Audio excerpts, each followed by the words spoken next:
El murmullo del salón era un animal vivo, una bestia hecha de susurros sobre acciones, ascensos y alianzas estratégicas. Lucía, a sus casi 40 años, se sentía como una pieza más del decorado. Su vestido de seda azul marino, elegido con esmero, se adhería a su figura con una elegancia silenciosa, pero ella sentía que se fundía con las sombras de los candelabros de cristal. A su lado, su esposo, Carlos, era el sol, su traje a la medida, su risa sonora y la forma en que todos gravitaban a su alrededor lo confirmaban. Esta era su noche, la gala anual de la corporación, y él era la estrella. Lucía sostenía su copa de champán con una sonrisa ensayada, la misma que había perfeccionado durante 15 años. Era la esposa perfecta, el amuleto silencioso, la base sobre la que él había construido su imperio. Mientras Carlos remataba un chiste en el centro de un círculo de ejecutivos, Lucía se excusó con un gesto y se dirigió al tocador. El reflejo en el espejo le devolvió una imagen extraña. Los ojos color miel que alguna vez habían repasado planos y soñado con edificios que tocaran el cielo, ahora mostraban un cansancio sutil, una resignación que la enfurecía. Se retocó el labial, respiró hondo y regresó. Al acercarse al grupo, se detuvo detrás de una columna adornada con lirios blancos, justo a tiempo para oír la voz de su esposo, clara y resonante. «La verdad es que tienen razón, es mi amuleto de la suerte», dijo Carlos, y tras una pausa dramática que buscaba el aplauso, añadió: «Mi esposa Lucía solo es guapa en la oscuridad». Una explosión de carcajadas masculinas llenó el aire, afiladas como cuchillas. Para Lucía, el mundo se detuvo. El ruido del salón se convirtió en un zumbido sordo y cada risa fue un golpe físico que le robó el aliento. En ese instante, los 15 años de matrimonio se hicieron polvo, revelando una verdad cruel y humillante. Para el hombre al que le había entregado su vida, ella era un chiste. Su mente viajó, en un instante de pánico, a su pequeño apartamento de recién casados, el olor a café recién hecho a las 3 de la mañana, mientras ella le ayudaba a repasar sus presentaciones. Recordó el peso de sus propios portafolios de arquitectura, guardados en el fondo de un armario. «Cuando te establezcas, retomaré mi carrera», le había dicho él. «Será nuestro proyecto». Y ella le creyó. Creyó que el sacrificio era temporal, una inversión en un futuro compartido. Pero los años pasaron y nuestro proyecto se convirtió en su carrera. Sus sueños se quedaron en la oscuridad de ese armario, mientras los de él brillaban bajo los reflectores. Los últimos meses habían estado llenos de señales, pequeños temblores que ella se había negado a ver, las jaquecas constantes que atribuía al estrés de la gala, la forma en que Carlos había movido sus ahorros conjuntos a una cuenta de inversión a su nombre para mayor agilidad financiera. O esa vez, hace unas semanas, cuando una vieja amiga de la universidad la llamó para un proyecto de colaboración y Carlos respondió por ella, riendo: «Lucía ya no se dedica a esas cosas, ahora dirige una empresa mucho más importante. Yo». Ella no dijo nada. Se tragó la humillación con una sonrisa, diciéndose a sí misma que él solo estaba bromeando, que estaba bajo mucha presión. Se convenció de que eran grietas sin importancia en una estructura sólida. Ignoró la distancia que crecía entre ellos, el silencio en el auto, las noches en que él llegaba tan tarde que ella ya se había rendido a un sueño intranquilo. Minimizó la forma en que él desestimaba sus opiniones sobre arte o política con una palmadita condescendiente en la mano. «Déjale esas cosas a los que saben, mi amor». Cada señal era una advertencia, una luz roja parpadeando en la niebla, y ella había elegido cerrar los ojos, creyendo que su amor y su paciencia podían arreglarlo todo. Creía que, una vez que él ganara el premio, todo volvería a la normalidad, pero la normalidad era una ilusión. La normalidad era esta: humillación pública, esta traición destilada en una broma cruel. Las lágrimas amenazaron con brotar, pero se congelaron en sus ojos, convirtiéndose en una resolución de acero. Vio a Carlos, bañado por la luz, ajeno a su dolor, disfrutando del aplauso de sus cómplices. Y en ese preciso instante, el presentador en el escenario anunció con voz pomposa: y el premio al Ejecutivo del Año es para Carlos Rivera. El aplauso fue atronador. El salón entero se puso de pie. Carlos levantó los brazos en señal de victoria, besó el aire en dirección a donde creía que ella estaba y comenzó a caminar hacia el escenario. Lucía sintió que tenía dos opciones: huir por la puerta de servicio y llorar su traición en la soledad de un taxi, o caminar hacia la luz y reclamar su propia verdad. El corazón le martilleaba en el pecho, un tambor de guerra que ahogaba el sonido de las palmas, pero su espalda, por primera vez en años, se enderezó por completo. Su barbilla se alzó, y con un paso firme y decidido, que sorprendió incluso a sí misma, comenzó a caminar, no hacia la salida, directamente hacia el escenario. Cada paso de Lucía hacia el escenario era una declaración. El murmullo de la multitud, antes un oleaje de admiración por Carlos, se transformó en un mar de cuchicheos confusos. La gente se apartaba a su paso, creando un pasillo improvisado, como si una fuerza invisible la estuviera guiando. El taconeo rítmico de sus zapatos sobre el mármol pulido era el único sonido claro en su universo. Un metrónomo que marcaba el fin de una era y el comienzo de algo desconocido. No sentía miedo, sentía una claridad helada, una certeza que no había experimentado en 15 años. Cada humillación silenciosa, cada sueño aplazado, cada palabra condescendiente, ahora eran el combustible que la impulsaba hacia adelante.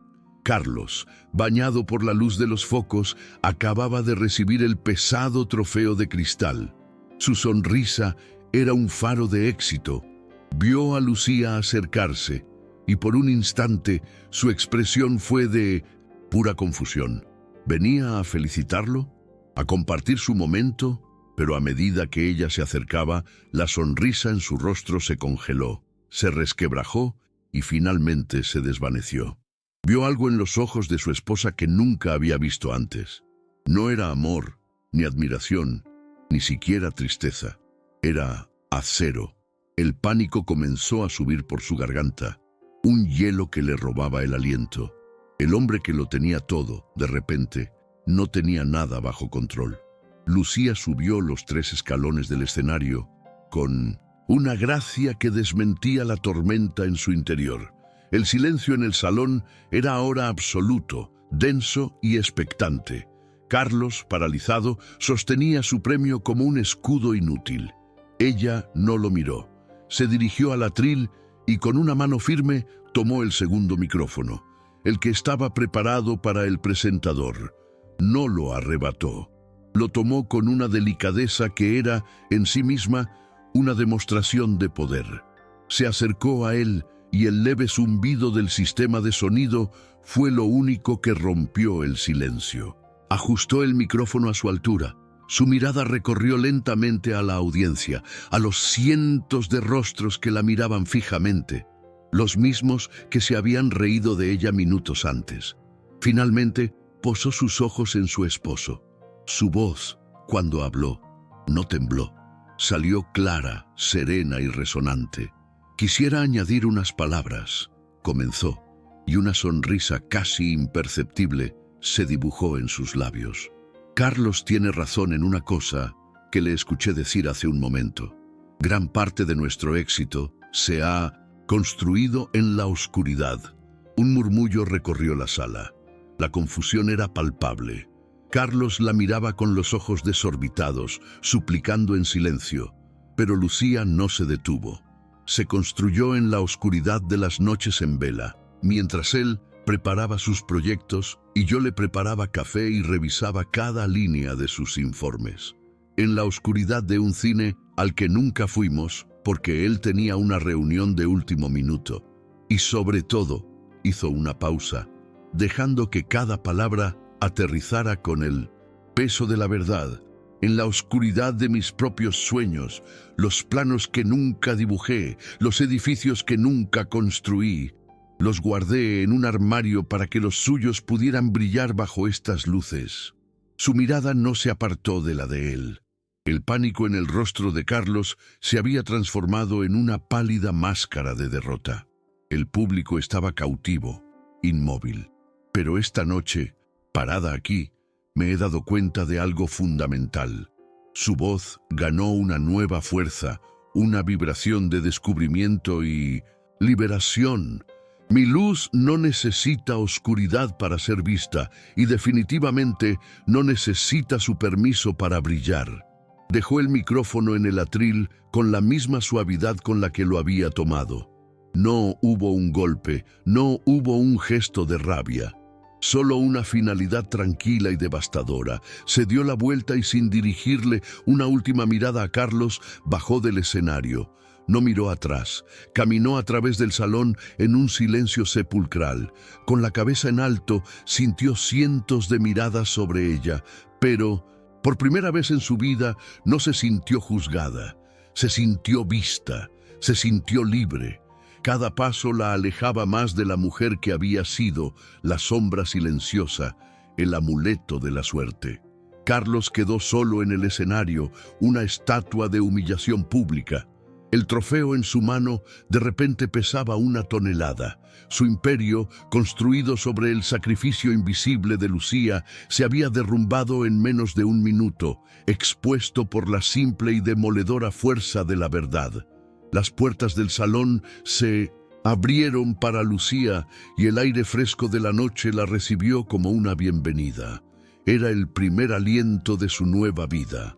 La puerta del salón se cerró a su espalda con un clic suave y definitivo, sellando un capítulo de su vida. El aire frío de la noche la golpeó en el rostro, un shock bienvenido que la ancló en la realidad. Por un instante se quedó inmóvil en la acera, bajo la marquesina del hotel, el vestido de seda azul ondeando suavemente alrededor de sus piernas. Las luces de la ciudad se difuminaban ante sus ojos, convirtiéndose en manchas abstractas de color. No había un plan, no había un destino, solo la abrumadora certeza de que no podía volver a la casa que había dejado de ser su hogar. Sus manos, que habían estado tan firmes al sostener el micrófono, ahora temblaban incontrolablemente. Sacó su celular del pequeño bolso de mano. La pantalla se iluminó con docenas de llamadas perdidas de Carlos y mensajes que no se atrevió a leer. Con dedos torpes, buscó un único nombre en su lista de contactos: Ana. El taxi avanzaba por las avenidas iluminadas, pero Lucía no veía nada. Su mente era un torbellino de repeticiones. La risa de los hombres, el rostro pálido de Carlos, el silencio atónito del salón. ¿Había sido valiente o simplemente una tonta impulsiva? La pregunta rebotaba en su cabeza sin encontrar respuesta. Cuando el taxi se detuvo frente a un modesto edificio de ladrillos en un barrio tranquilo, se sintió como si hubiera viajado a otro planeta. Ana la esperaba en la puerta, con el rostro lleno de una preocupación que no necesitaba palabras. No preguntó nada, simplemente la abrazó, y en ese gesto, en el calor de ese abrazo sincero, la coraza de acero de Lucía se hizo añicos. El llanto llegó por fin, un torrente silencioso y desgarrador que liberó el dolor de 15 años de negación. Los primeros días fueron un borrón de confusión y agotamiento. Se movía por el pequeño y acogedor apartamento de Ana como un fantasma, envuelta en una bata prestada que olía a normalidad, a una vida que no era la suya. El teléfono no dejaba de vibrar, una conexión insistente con el mundo que había incendiado. No contestaba. Veía los titulares en los portales de chismes que Ana intentaba ocultarle. La esposa del ejecutivo del año protagoniza un escándalo en la gala. Las redes sociales se llenaron de especulaciones. Algunos la llamaban heroína, otros una mujer despechada y vengativa. Cada comentario, bueno o malo, se sentía como una violación a su intimidad. Se sentía expuesta, desnuda, y la única defensa que encontró fue el silencio y el aislamiento. Se pasaba horas en el sofá mirando por la ventana, preguntándose si había destruido su vida por un arrebato de orgullo. La inseguridad era una niebla densa que lo envolvía todo. ¿Quién era ella sin Carlos? ¿Qué sabía hacer, además de organizar cenas y sonreír en eventos? Una tarde, mientras Lucía dormitaba en el sofá, Ana entró en la sala con una caja de cartón cubierta de polvo. La dejó sobre la mesita de café con un ruido sordo. Lucía abrió los ojos, confundida. «Estaba limpiando mi bodega», dijo Ana con una naturalidad estudiada. «Y encontré esto. ¿Me pediste que te lo guardara hace 10 años?» Lucía se incorporó. Reconoció la caja al instante. Su corazón dio un vuelco doloroso. Con manos vacilantes, levantó la tapa. Dentro, ordenados y perfectamente conservados, estaban sus portafolios de la universidad, los bocetos a mano alzada, las maquetas en miniatura, los planos detallados de edificios que solo existían en su imaginación. El olor a papel viejo y a grafito llenó sus pulmones. Era el olor de sus sueños. Pasó sus dedos sobre un dibujo de un centro cultural con un techo de cristal que imitaba las alas de un pájaro. Recordó la emoción, la pasión que sentía al crear, la certeza de que había nacido para eso.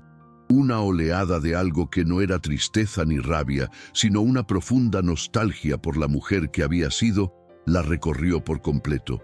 Ana la observaba desde la puerta de 1900, la cocina, en silencio. No había juicio en su mirada, solo una fe inquebrantable. Esa noche, Lucía no durmió. Se quedó en la sala, con los planos extendidos por el suelo, reconstruyendo no solo los edificios, sino también a sí misma. Vio las líneas audaces, las soluciones creativas, el talento innegable que había enterrado voluntariamente. Y por primera vez, desde que salió de aquel salón, no se sintió como una víctima. Se sintió como una arquitecta. A la mañana siguiente, algo había cambiado en su mirada. El velo de resignación había empezado a disiparse. Tomó una hoja en blanco y un lápiz del escritorio de Ana. Al principio, su mano se sentía extraña, desconectada, pero luego, como si el músculo recordara un movimiento ancestral, dibujó un trazo, una línea recta, firme y decidida, luego otra y otra más.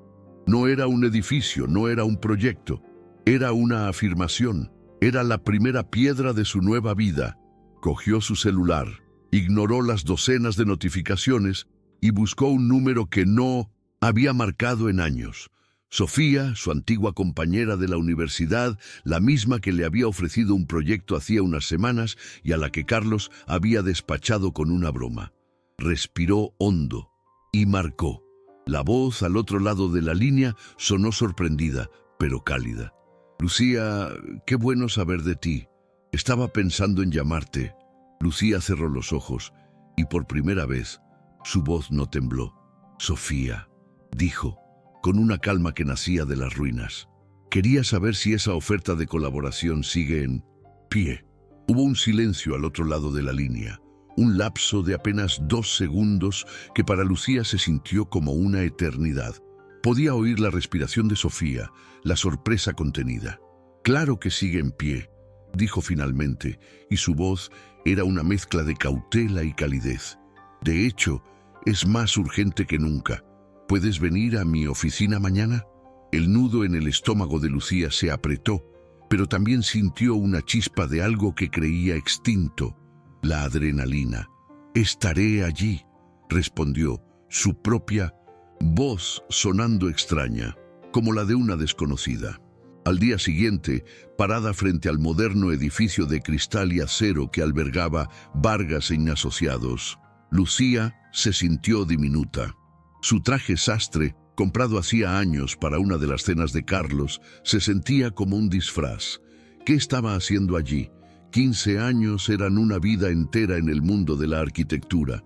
La tecnología había cambiado, las tendencias, los materiales. Se sentía como una reliquia. Por un momento, el impulso de dar media vuelta y volver a la seguridad del apartamento de Ana fue abrumador. Pero entonces recordó la risa de aquellos hombres, la humillación en los ojos de Carlos, y el recuerdo se convirtió en combustible. Respiró hondo y empujó la puerta de cristal. La oficina de Sofía era todo lo que Lucía había soñado para sí misma, luminosa, minimalista, con vistas panorámicas de la ciudad y maquetas de proyectos audaces adornando cada superficie. Sofía, con su energía vibrante y su mirada directa, no perdió el tiempo en formalidades. La abrazó brevemente y la guió hacia una mesa de reuniones donde ya estaban extendidos unos planos. «Es un centro comunitario para el barrio de Riverside», explicó Sofía, yendo directo al grano. «El cliente principal es una fundación que quiere algo diferente, sostenible, integrado con la naturaleza, un espacio que inspire. Hemos presentado 2 propuestas, pero ninguna los ha convencionado del todo. Sienten que les falta alma». Sofía la miró fijamente. «Siempre he recordado tus proyectos de la universidad, Lucía. Tenían alma, tenían una luz especial». Lucía sintió un nudo en la garganta. «Sofía, yo hace mucho que no diseño nada. Mi software está obsoleto, mis técnicas probablemente también». La vulnerabilidad en su voz era palpable. Sofía sonrió, una sonrisa genuina y sin lástima. «El talento no se oxida, Lucía. Solo necesita un poco de aceite. No te estoy pidiendo que dirijas el proyecto. Te estoy pidiendo que nos des tu visión. Trabaja aquí, usa nuestros recursos, nuestro equipo. Preséntanos una idea, un concepto. Solo eso. Muéstrame que la arquitecta que yo conocí sigue ahí dentro». Los días que siguieron fueron una tortura y una bendición. Lucía se encontró sentada frente a una pantalla en blanco, con un lápiz digital en una mano que se sentía ajena. Las primeras horas fueron un desierto de ideas. Cada línea que trazaba le parecía torpe, anticuada. La voz de Carlos resonaba en su cabeza, sus comentarios condescendientes a lo largo de los años. «Eso es muy artístico, pero poco práctico, mi amor. Deja que los expertos se encarguen de eso». Se levantaba, caminaba por la oficina prestada, se preparaba un café tras otro, sintiéndose una impostora. La frustración era tan intensa que a veces tenía que salir a caminar para no romper a llorar sobre el teclado. Una noche, agotada y al borde de la rendición, abrió de nuevo la caja con sus viejos portafolios. Sus dedos rozaron el papel amarillento, los bocetos de un invernadero público diseñado para que la luz del sol se filtrara a través de paneles de colores, creando un arcoíris en movimiento en el interior. Recordó la inspiración para ese proyecto, la idea de que la belleza podía nacer de la refracción, de cómo la luz se quiebra y se transforma al pasar por un prisma para revelar todos sus colores. Y entonces todo hizo clic. No se trataba de construir muros, se trataba de crear espacios que permitieran que la luz entrara. Trabajó sin parar durante 72 horas, impulsada por una energía que no sabía que poseía. El diseño que surgió no era solo un edificio, era una metáfora. Un edificio central con un patio interior abierto, rodeado de paredes de vidrio inteligente que cambiaban de opacidad según la hora del día, permitiendo que el espacio se inundara de luz por la mañana y se volviera más íntimo por la tarde. El techo sería un jardín viviente, y el agua de lluvia se recogería y canalizaría a través de cascadas visibles en el interior. Era audaz, era orgánico, y sobre todo, era suyo. Era una declaración de principios. El día de la presentación, su corazón latía con la fuerza de un martillo neumático. En la sala de juntas estaban Sofía y los dos socios principales de la firma, hombres de aspecto severo que la miraban con una mezcla de curiosidad y escepticismo. Sabía lo que veían. La exesposa del escándalo, una aficionada jugando a ser profesional, comenzó a hablar y su voz tembló en las primeras frases. Pero cuando empezó a describir su visión, algo cambió. Ya no estaba recitando datos técnicos, estaba contando una historia. La historia de una comunidad que necesitaba un lugar para sanar y crecer. La historia de cómo la luz, al igual que las personas, necesita espacios abiertos para mostrar su verdadero potencial.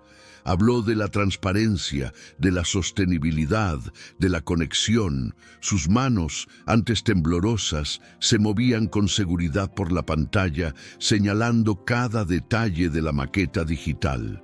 Cuando terminó, un silencio denso llenó la sala. Lucía contuvo la respiración, preparada para el rechazo. Uno de los socios, el más viejo y de aspecto más intimidante, se aclaró la garganta. Se inclinó hacia adelante, mirando la pantalla con una intensidad que la hizo estremecerse. «Señora Rivera», dijo, y su voz era grave y pausada. «En 30 años de carrera he visto cientos de propuestas. La mayoría son funcionales, algunas son hermosas, pero esto...» Hizo una pausa, y sus ojos se encontraron con los de ella por primera vez. «Esto tiene alma». Sofía, a su lado, le dirigió una sonrisa que valía más que cualquier contrato. En ese instante, Lucía no sintió el peso de su pasado ni la incertidumbre de su futuro. Solo sintió el suelo firme bajo sus pies. Era el primer ladrillo, y lo había colocado ella misma. La aprobación del concepto fue solo el primer paso en una escalada vertiginosa. Sofía no perdió el tiempo. Al día siguiente, Lucía tenía un contrato de consultoría sobre su escritorio, un puesto oficial en el equipo del proyecto Riverside y una estación de trabajo con vistas a un pequeño parque. El vértigo la invadió. Una cosa era tener una idea inspirada en la soledad de la noche. Otra muy distinta era ejecutarla, defenderla y convertirla en hormigón y cristal. Se sentía como si hubiera saltado de un acantilado y ahora tuviera que aprender a volar en plena caída. El equipo asignado al proyecto era joven, enérgico y abrumadoramente masculino.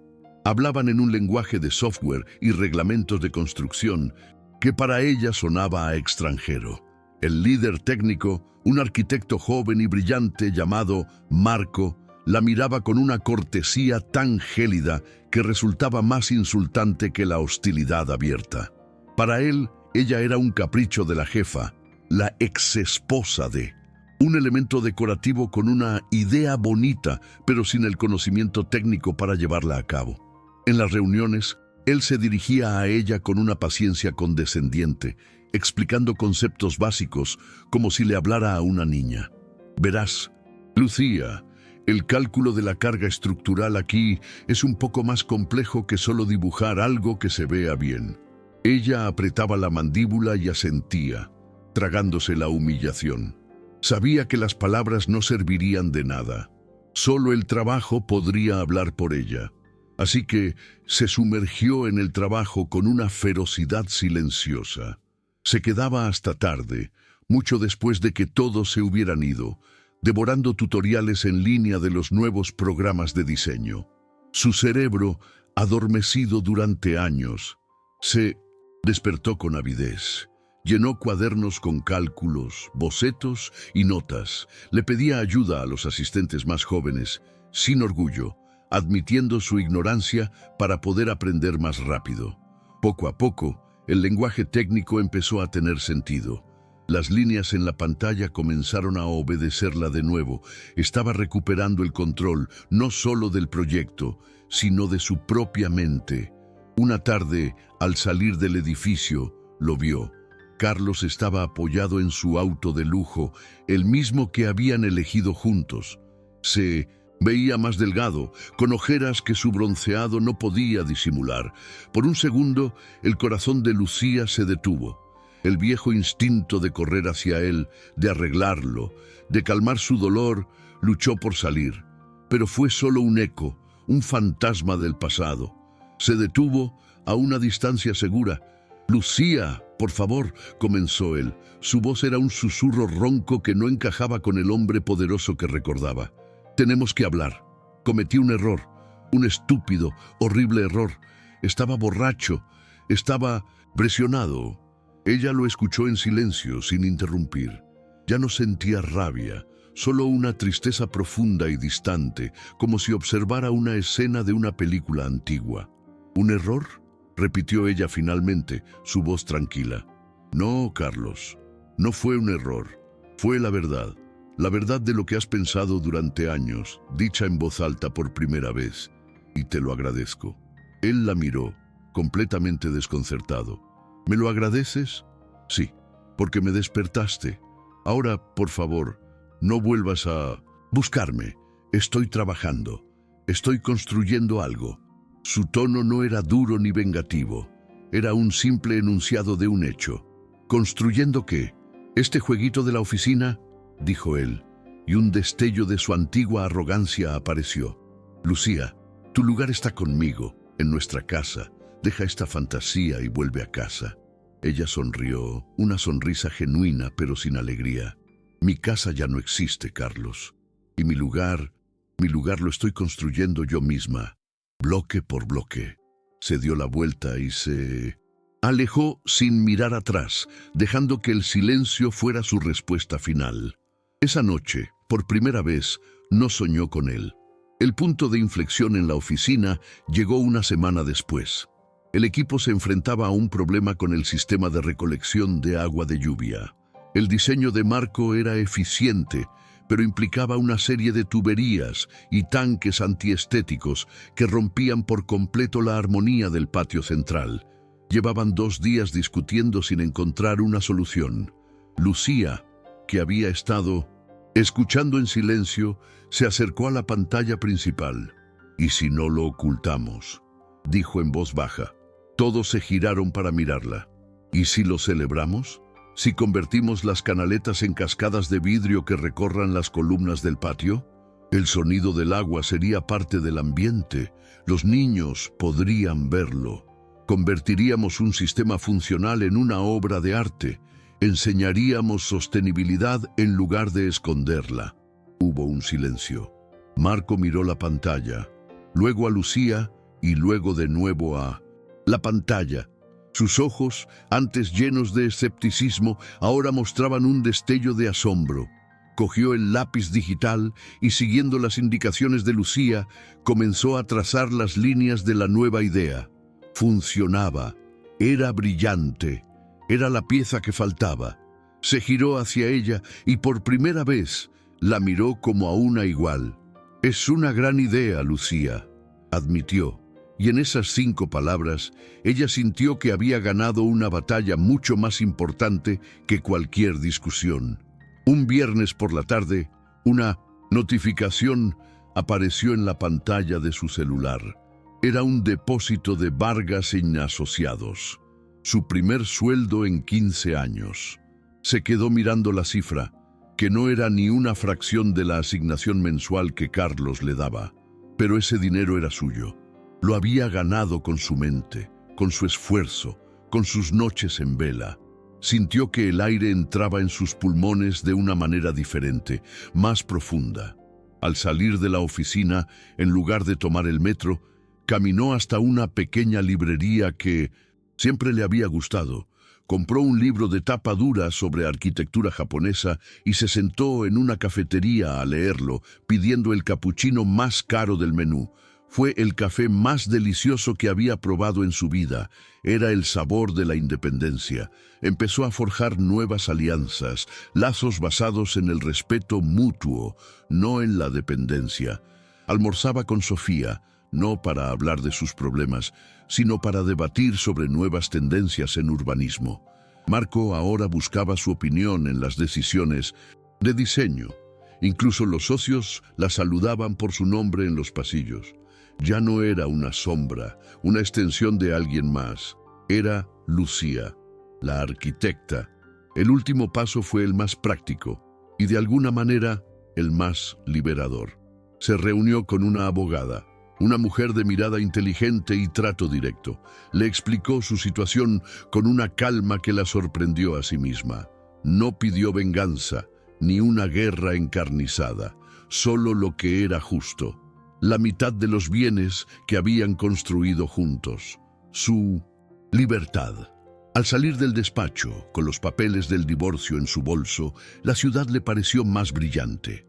Cada edificio a su alrededor ya no era un recordatorio de lo que había abandonado, sino una promesa de todo lo que aún podía construir. La fragilidad se había convertido en cimiento. La confianza era ahora su plano maestro. Estaba lista para empezar a construir.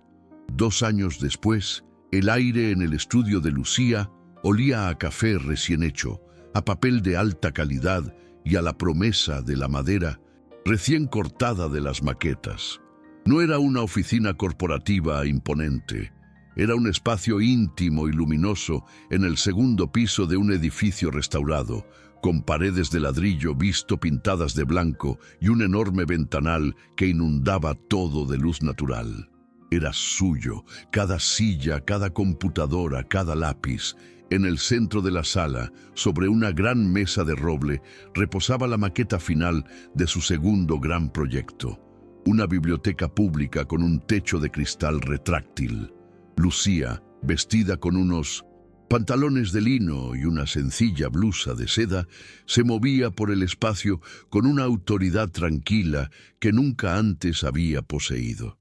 Su cabello, ahora más corto, enmarcaba un rostro donde la resignación había sido reemplazada por una concentración serena. Ya no era la mujer del vestido azul marino que se fundía con las sombras. Ahora, ella era la fuente de luz. Marco, que había pasado de ser su escéptico supervisor a su socio y jefe de diseño, le señaló un detalle en los planos digitales. Discutieron sobre la resistencia del vidrio y el ángulo de la luz de la tarde.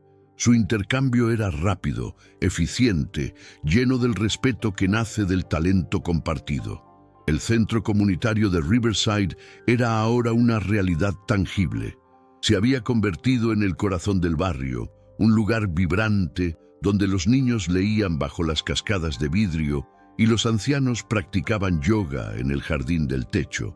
Había ganado 2 premios de arquitectura, no por su grandilocuencia, sino por su humanidad. Las fotos de la inauguración, Lucía no aparecía sonriendo al lado de un hombre poderoso. Estaba en el centro, rodeada por los miembros de la comunidad, con una pala en la mano, plantando el primer árbol en el patio interior. Su sonrisa no era ensayada, era real. A veces, en la quietud de la noche, el recuerdo de aquella gala regresaba, el murmullo, las risas, el peso del silencio cuando caminó hacia el escenario. Pero ya no sentía el ardor de la humillación. Sentía una extraña y distante gratitud. Aquella broma cruel no la había destruido, la había liberado. Había sido el martillo que rompió la jaula de cristal en la que había vivido durante 15 años. El divorcio no había sido una guerra, sino una negociación fría y justa. Con su parte, en lugar de comprar una casa grande o un auto de lujo, había invertido cada centavo en luz propia arquitectura. Un nombre que Sofía le había sugerido una tarde, entre risas y copas de vino. Su vida ahora era más pequeña en escala, pero infinitamente más grande en significado. Vivía en un apartamento modesto con un pequeño balcón donde cultivaba hierbas aromáticas. Sus lujos ya no eran joyas ni vestidos de gala, sino un buen libro, una cena tranquila con Ana y Sofía, y la profunda satisfacción de ver una línea en un papel convertirse en un espacio donde la gente podía vivir, aprender y soñar. Había aprendido que la estabilidad no venía de la cuenta bancaria de otra persona, sino de la confianza en las propias manos. Dicen que Carlos nunca recuperó el brillo de aquella noche. Su carrera se estancó. La gente ya no veía a un líder visionario, sino a un hombre que había construido su éxito sobre los sueños rotos de su esposa. Perdida su base, su amuleto silencioso, el imperio se reveló hueco. Lucía no sentía placer en su caída, solo una constatación melancólica. Algunas estructuras, por muy imponentes que parezcan, están destinadas a derrumbarse cuando sus cimientos son invisibles. La vida no siempre se rompe de golpe. A veces se agrieta lentamente, con fisuras tan finas que nos convencemos de que no existen. Nos acostumbramos a caminar sobre un suelo inestable, a apuntalar muros que deberían sostenernos, a vivir en una penumbra autoimpuesta por miedo a la luz cegadora de la verdad. Pero la historia de Lucía es un recordatorio de que nunca es tarde para detenerse, mirar las grietas y decidir construir de nuevo. No se necesita un terremoto para empezar de cero. A veces, solo se necesita una palabra, un instante de claridad, un acto de coraje que parece pequeño pero que lo cambia todo.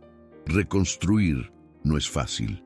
Requiere paciencia para limpiar los escombros, determinación para poner el primer ladrillo y la fe para creer que, aunque el nuevo edificio sea diferente, será más fuerte, porque estará construido sobre la única base que nunca se derrumba, la propia dignidad.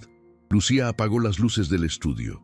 Desde el ventanal, las luces de la ciudad titilaban como un millar de posibilidades. Tomó su bolso y al salir, su reflejo en el cristal le devolvió la imagen de una mujer completa. No una mitad, no un accesorio, no un amuleto, una arquitecta, la dueña de su propia luz. Comente de qué país está viendo este video. Y si quiere oír más historias de coraje y renacimiento, suscríbase al canal.